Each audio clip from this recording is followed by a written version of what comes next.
future generations are going to do the way we treat animals today, because it's so fueled by capitalism, the same way that slavery was. I mean, it really propels the society, and in the same way that the slaves were treated as these insentient beings that were, you know, property of their slave owners, and really just became an order to their pocket. And the same way animals are people running slaughterhouses and farms and fur farms, and it's really exactly the breeding of dogs, and you think about how big that is. I saw this video that was like comparing, you know, like dog breeding to like KKK members or something. It was very strange. Like eugenics, genetically. Yeah, they were talking about like the purity of breeding dogs. Genetics, yeah, it was really bizarre. But I just think about that, and I think about speciesism and how it's going to be viewed. Well, and I think that, you know, it comes back to this concept that some activists are trying to get us all to oppression as a circular affair, that there are lots of connections between how oppression functions, no matter where it is directed. And I think one of the greatest challenges we face as a society is to be able to increasingly see the links between exploitation and oppression at whatever level it occurs, because it does have commonalities.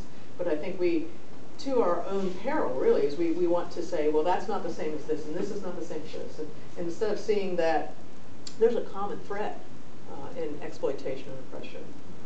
You know, and if we start seeing those common threads and how they're linked all together, that seems to suggest that there would be, we would be more effective in taking them down, in dissecting them, deconstructing them.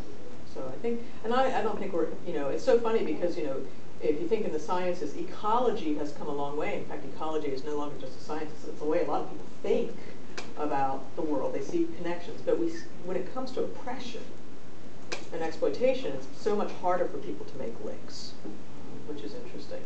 We still and they engage in us and them around it. Yeah. So it's interesting to me that that's a struggle for us, is to be able to make lots of links and seeing. I mean, you could just take one issue, such as a slaughterhouse, and you can see all the multiple links. The meat industry is one of the most polluting industries in the world. Meat consumption actually contributes to the starvation of children around the world. Every 20 seconds, you know, somebody is malnourished severely in the world, to the tune of almost 1 billion people. So how workers are treated in those factories. There's some of the worst working conditions of any industry in the world are in slaughterhouses.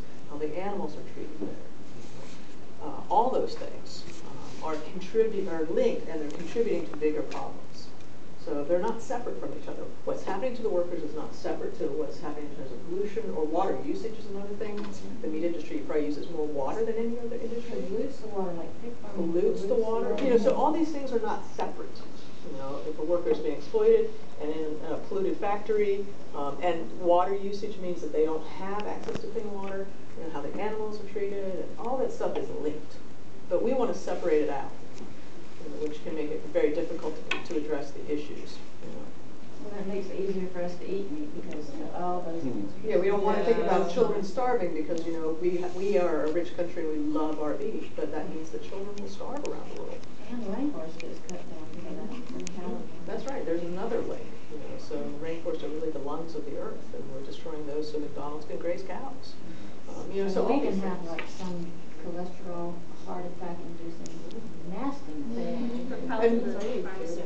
And most of the workers that are coming in are undocumented immigrant workers in these slaughterhouses, coming from countries where we have destroyed their indigenous cultures and their rainforests and so forth, and they don't have a choice but to leave.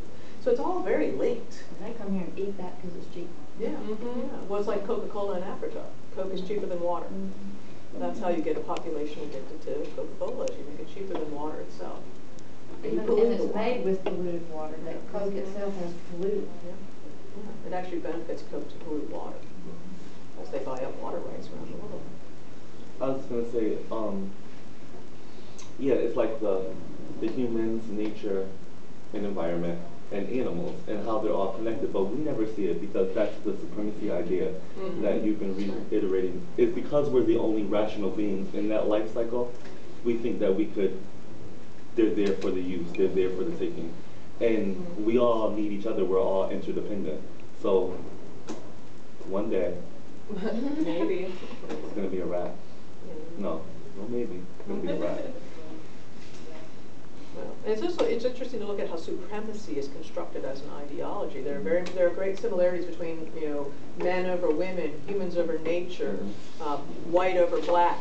Look at how supremacy in terms of an ideology is constructed, and there are links. It's a circular affair. They use the same justifications in terms of the dominating. I was just going to say, I read, it's called Voices from the Amazon, and it's written by a wife of a fellow that was part of IMF. So at first I was like, I'm not reading this, you know, I mean, I was tainted, but it was a decent, you know, anthropological look at the indigenous people and what is happening to the rainforest and what is happening to the people. I think it's interesting, that's all. It's called Voices from the Amazon? Yeah, Voices from the Amazon. It's a decent book. It's worth reading. Does she implicate the IMF? No. No, just smooth as rock. Yeah, of course. But it's okay. Yeah, she does. I was just going to say that I found this class to be really empowering. I knew a lot of the history and what's happening today is all randomly come across a figure and sad that I used to look into it, and that's just the way I work. What I found to be really difficult in the class was when we were talking about economics versus